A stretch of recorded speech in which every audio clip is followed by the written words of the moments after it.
I mean, to continue on that thought, be proud of your team because they ran the ball well. The defense played great, although it's the Bucks' offense. But your special teams is still awful.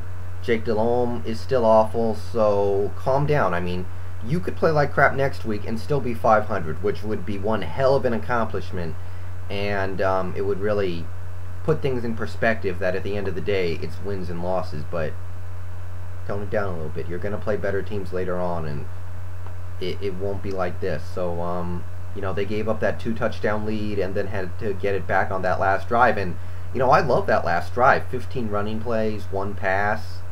But, that game, it made Steve Smith feel apparently inadequate because now he's asking for a trade, I heard, because he no longer feels like an asset to that team because he looks at that game, he caught 1 pass all game, and the Panthers won. So I understand that. And I don't think he'll be traded, but it's certainly a possibility. And that was some Bush League crap by Dante Wesley. I got some messages about that. That was one of the dirtiest plays I've seen in some time in the NFL, and he did get in quite a bit of trouble, and deservedly so. Chiefs Redskins, this was upset pick number 2. I hit it. Awful, awful game. No touchdowns. I pity anybody who had to watch this crap. And, for most of that game, the Chiefs were just running the out routes to the sideline, 10-yard outs, and the Redskins never did anything to try to adjust and stop that play. And you get your result. And the only thing really interesting that came out of this game for me was Portis broke off a 75-yard run, which is completely out of this world for him. And the Chiefs ended up winning because the Redskins have no idea how to get into the end zone. Well, neither did the Chiefs, but at least the Chiefs have the excuse of being a bad team with no recognizable talent. The Skins, they should be doing better than that. But it was obviously embarrassing for them, and that's good because they should be better than this. With all the money that they get to spend and all the national attention they get, they should be better than that.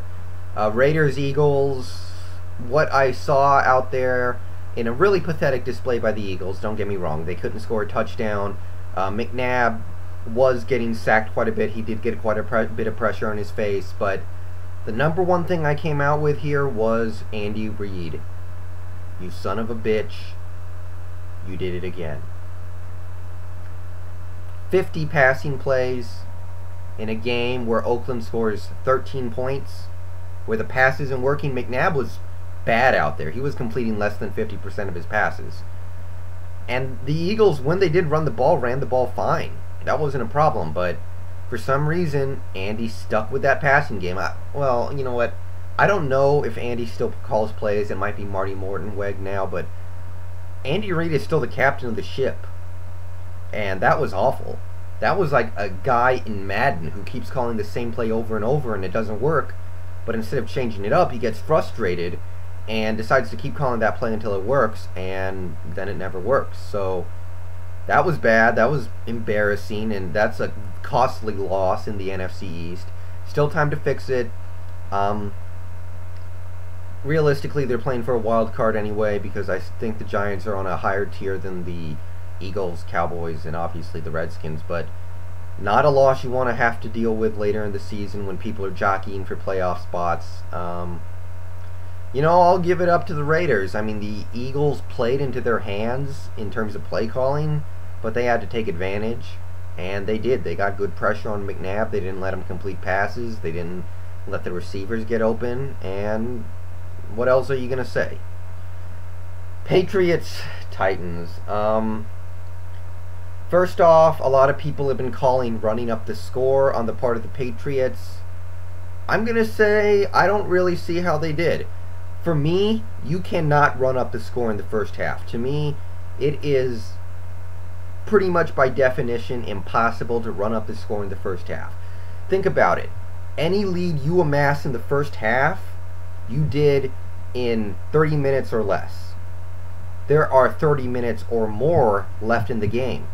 Meaning any lead that can be amassed in one half can theoretically be made up in the second half. So as far as I'm concerned, there really wasn't that much running up the score, because in the third quarter they did score a couple extra touchdowns. Okay, that's a little, you can say what you want, but then they did pull starters, they did put the backup quarterback in, and some people were saying that they continued to call plays trying to score with their backups. I'm fine with that. I mean, I'm all for giving your backups practice in a regular season game if you get the opportunity to. Let them have the chance to execute. Now, I've called the Patriots out for what I thought was kind of sort of running up the score before, but in this game I don't really think they did it that much. And ultimately, you know, Tennessee is an embarrassment of a team right now. And they deserve to get humiliated a little bit, I think. So, if that doesn't cause a dumpster fire in Tennessee, I don't know what will. 59-0. I don't know where to go with that. If you look at the numbers, you're not going to believe what you'll see. You're going to see Kerry Collins, 2 completions on 12 attempts for -7 yards. Vince Young led the Titans in passing yards with 0 passing yards. Nate Washington, 1 catch, -22 yards or some crap like that. Oh, man. And, you know, obviously the defense was awful. You don't need any other statistic than 59 points. So, I don't know. But that, you know, the Titans might be the worst team in the league now. I mean, maybe they have a little more talent than the Rams, but after that, they deserve to be called it. They deserve to be called the worst team in the league. Bills and Jets, I think if I wanted to sum up this Jets team, overconfident. They won week 1, which was nice. They had that big upset win in week 2, which was awesome. They, you know, beat the Patriots, outplayed them, manhandled them, whatever. And week 3 they beat, crap, I can't remember who they beat in week 3. They beat somebody in week 3, and then they think they're the best team in the league. They think they're a Super Bowl contender, and, you know, they lose to the Saints, which is fine. They lose to the Dolphins, and I think the Dolphins are actually pretty good, but they still played like crap in that game defensively. And now you lose to the Bills, and I watched the last part of that game. I did not see any defensive domination from the Jets. Like, they were throttling Tom Brady in their game. They really just pummeled the crap out of Tom Brady. And in this game, they weren't playing awful defense by any means, but they weren't throttling the Bills. And I don't know why that might be, but maybe teams have just figured them out. Mark Sanchez, I don't know what's worse, his game or Jake Delhomme's playoff game against Arizona, but it's very close.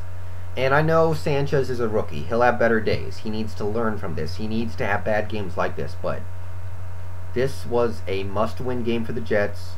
This was an important game, a winnable game, because the defense did play well. The running game was incredible. Thomas Jones was out of this world, and Sanchez gave it away. And, you know, in this video, it's hard for me to give any props to Buffalo because it barely feels like that they deserve to win. But, you know, I guess their defense did force Sanchez to throw 5 picks, but how much of that can you give credit to them for? Because those were some terrible throws. Bears-Falcons, you know, it's incredible to me how careless Jay Cutler still is with the ball. It's been all these years he's been in the league. He's had great offensive coaches in Denver. He's had a good pedigree, been on some offensively successful teams, but the dude has no sense of risk and reward. No sense.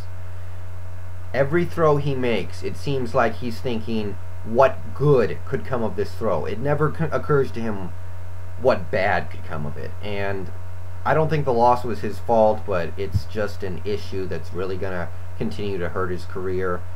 Matt Forte played like crap, per the usual, so far this year anyway. You know, he's the kind of back that needs a lot of carries to play well, and if you don't get him a lot of carries, it's tough. And when you look at the other side of the field, Matt Ryan is so mature. When he sees the plays going south, he throws it away. I'm very impressed by the poise he shows getting the ball out, throwing it. When he sees the play isn't going to work, he puts it out of bounds and move on. And I love seeing that. That's the stuff that the great quarterbacks in this game can do. And it led to a victory last night because he made some great throws when there were plays to be made, and the Falcons defense held strong in the red zone. Not much else to say there.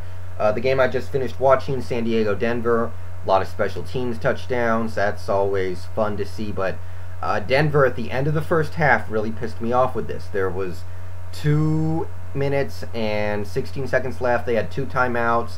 They needed to drive like 40 yards to kick a long field goal. And they decide, we don't really care. We're going to go into the half up 4 points. They go 3 and out, running the ball. They punt it. San Diego takes it back for a touchdown. That could have been killer. Luckily, Denver won. I heard a lot of people talking. That Stokely touchdown, that was the right call. It could not be overturned because they couldn't definitively tell if the ball was out of the end zone when he caught it. So, I'm just saying. I think that was a touchdown too. And I thought Denver played awesome. A lot of pressure on Rivers all day. No turnovers. Running game got the yards they needed to. Orton looked sharp. And this Denver team is fun to watch.